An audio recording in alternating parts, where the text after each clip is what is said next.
It's time for another collection of the short interviews I call Quick Takes.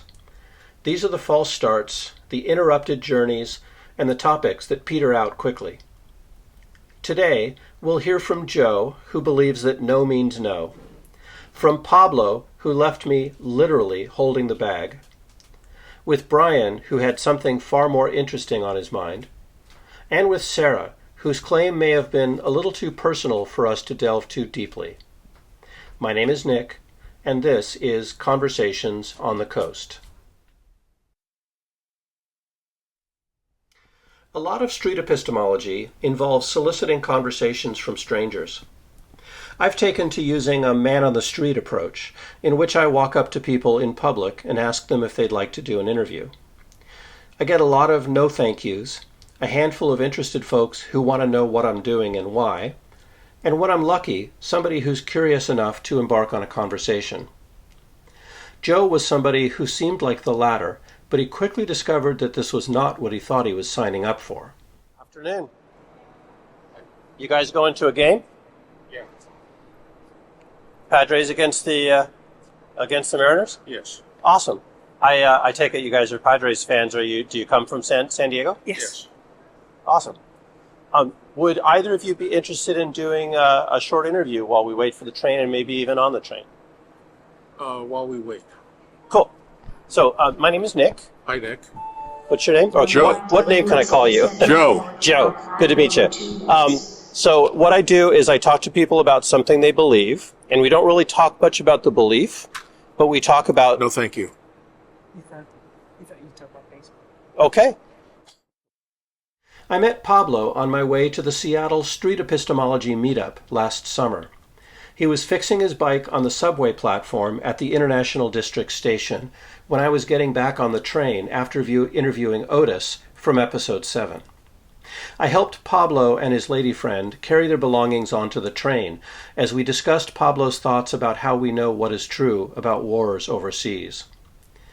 Pablo and friend abruptly got off the train at the very next stop, and it wasn't until the train had pulled away that I realized I was still holding a bag containing an emergency blanket and a light jacket. I turned the bag in to transit security in hopes Pablo could find it in Lost and Found. Here's our brief chat. Good morning. Yeah, have a mechanical that you're fixing up? Yeah. No, it's fine. I just missing a bolt, but it's fine. Cool. Are you taking your bike on the train? Yeah. Cool. Are you interested in having a short interview while we ride the train? What's the interview about? I do a podcast called Conversations on the Coast, and what it's about is we pick something that you believe, and then we talk about the reasons that you believe it and the methods that you use to get to what's true. So it's about epistemology, which is the study of knowledge in philosophy, and it's all about kind of probing your reasoning and your critical thinking. Yeah, I agree. Yeah. Cool. Yeah. Awesome. So my name is Nick. Pablo. Pablo. Good to meet you. Awesome. So you're here with your bike. You do you regularly ride the train with your bike? Yeah, sometimes. Awesome. Cool. So to start with, what's something that you believe or you believe is true? I believe it's true that the way they tell us about reality about this world is not complete, or at least it's, Okay. if it's not fake, it's not. They're telling us half truths. Yeah. In history, and it's all manipulated, I think. Okay. Here's the train. So let's see if we can get on and then we can continue on the train. Do you need help? Can I carry something for you? Cool. All right. I see you two are traveling together, so lots of stuff. This is the 1 mile to North Gate. And you got a free bike stall.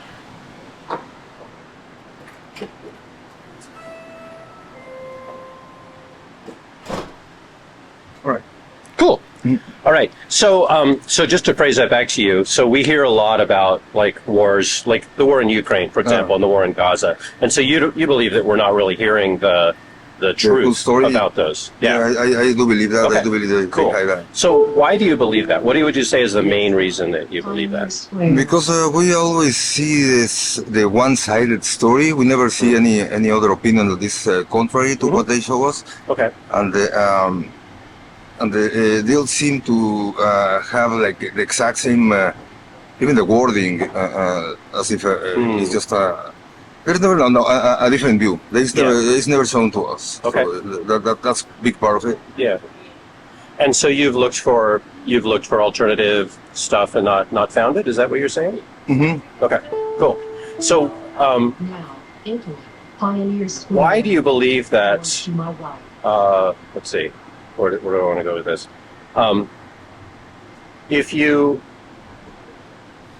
If you were able to find an alternative view, Mhm. what do you believe you would see? I think I did. I want to see. Oh, here. Are you guys getting up already? Oh, back. Oh, yes. Oh, okay. Cool. Well, we can leave it there. All right. Enjoy your day. All right. Take care. This is 1 mile to Northgate. While looking for interviews at Seattle's Westlake Center, I found Brian on the sidewalk, clutching a box of cereal and eating blissfully. He agreed to an interview, but was lost in the cereal and, I suspect, other substances. Good afternoon. Good afternoon. Would you be interested in doing a short interview? Sure, why not? Cool. My name is Nick. Nice to meet you, Nick. What's that? What's your name? Brian. Brian. Good to meet you, Brian. Meet you. What brings you to Westlake Center today? Cereal. Cereal brings you to Westlake Center. Did you buy it here? I was born in Florida with it. What's that? I was born in Florida with it. Okay. Cool. That's awesome. So what I do is I talk to people about something they believe. And what I do is not necessarily talk so much about the belief, is about the reasons that you believe the thing and kind of like the methods that you use to figure out what's true. And then we talk about whether they're good methods. Does that sound interesting?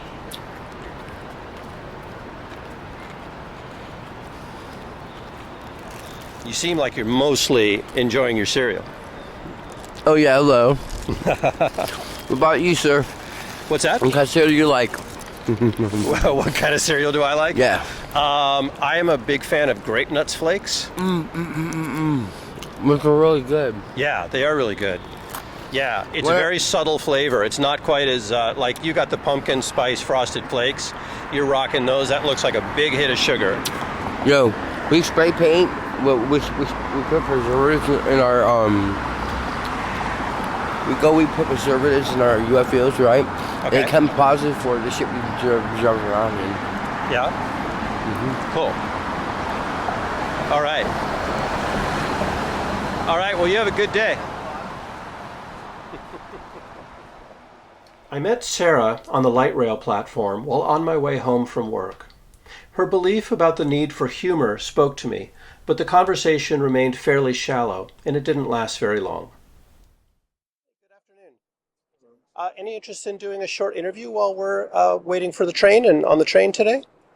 I can't do another train because I have a call in 8 minutes. Aha, okay. Sorry. How about you? Well, what's the interview about? So what I do is something called street epistemology. Oh. It's about exploring the reasons for people's beliefs. And so I talk to you about something that you believe, and then we kind of, we don't really address the belief, but we talk about the reasons that you Okay. that support the belief, and then some of the methods that you use to support that. Who are you? What are you? So my name is Nick, and I do a podcast called Conversations on the Coast, and it's all about street epistemology and talking to people about their beliefs and exploring their reasons. I mean, if it doesn't take very long, sure. Yeah, I mean, it can take as long as we need, and I'm getting on the train and Yeah, heading train south to stop. Othello. We're getting off at Mount Baker. All right, cool. The So Baker we've got a station. little bit of time. Sure. So anyway, my name is Nick. Hi, Sarah. Sarah, it's good to meet you. So what brings you on the train today? We're going to have dinner with friends who live Oh. nearby. Nice. The Mount Baker Transit Center. Awesome.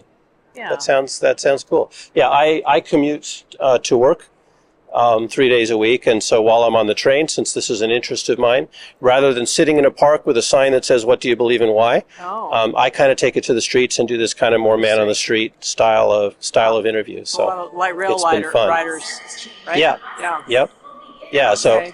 it's good because I'm here, at commute time. So that Right. works out. Got it. Cool. So what's something that you believe that, maybe it could be a core belief, it could be a silly belief, it could be anything, but sometimes it's more interesting if it's something that kind of like colors the way you act and the way you treat people and, impacts the world. I'm thinking. Yeah, I see that. I'd say try to use humor whenever you can. Okay. I'd say that is almost like it's more of an operational belief.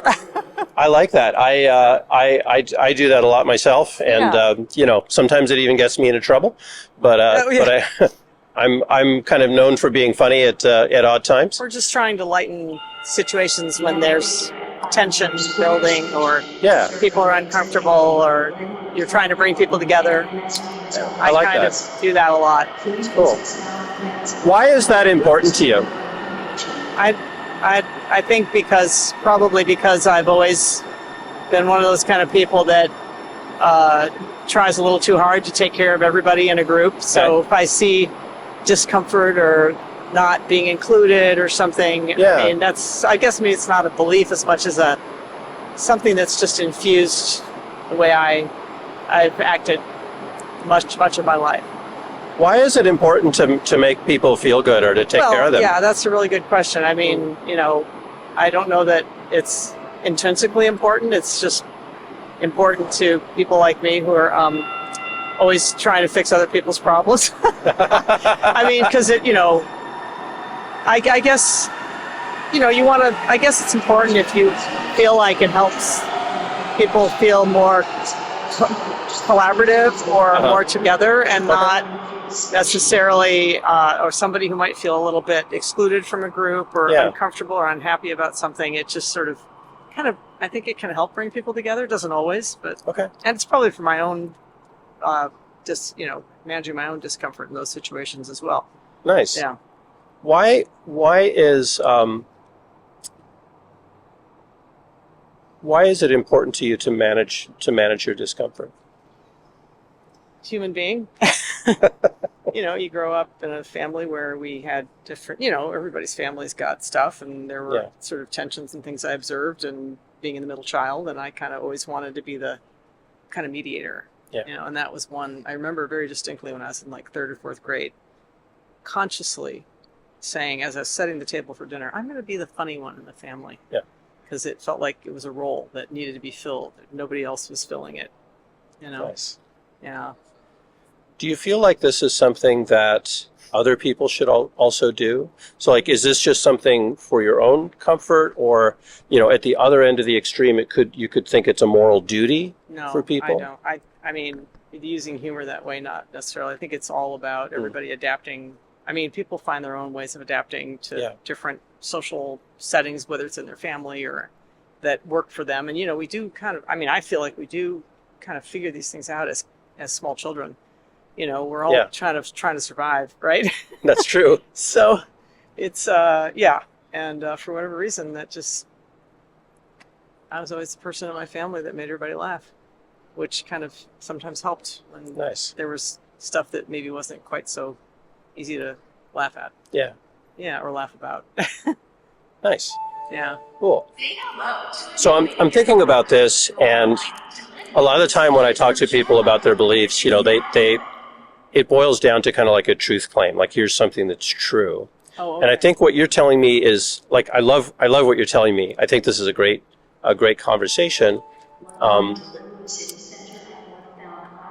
I'm struggling to see how I can take it much further than that. I don't think you can. I mean, I could have said, I have a core belief in justice or fairness, or which I do. I do have some of those, but I just didn't feel like getting that high level. Not right that now. Deep today. Yeah, I don't. Well, not even that deep. I mean, it's just you sort of gave a range of options. Like, it could be something that's a kind of more, like has moral sort of tones to it, or something that's a little more of a maybe it's not even a belief. It's more of a mode of survival, or an operational mode that I just know it's something that's a through line for me. Yeah. But I wouldn't call it a moral thing. I mean, I think people use all sorts of ways of managing their interactions, and they're all to be honored and acknowledged. I'm never going to say that my way of doing things is. I certainly wouldn't want anybody else competing with me from the humor side of things. Boy, this train looks kind of packed, doesn't it? They usually are. Yeah. That's probably then a good time to wrap it up. I think it is. All right. Nice yeah. to talk Thank with you, Sarah. It was good great. Good luck with your podcast. Thank you. All right. Take care. Have a great day. Myself on your podcast. It's a little scary. You've been listening to Conversations on the Coast, a series from Washington State featuring civil conversations using street epistemology to explore what people believe and why. Find out more at streetepistemology.com.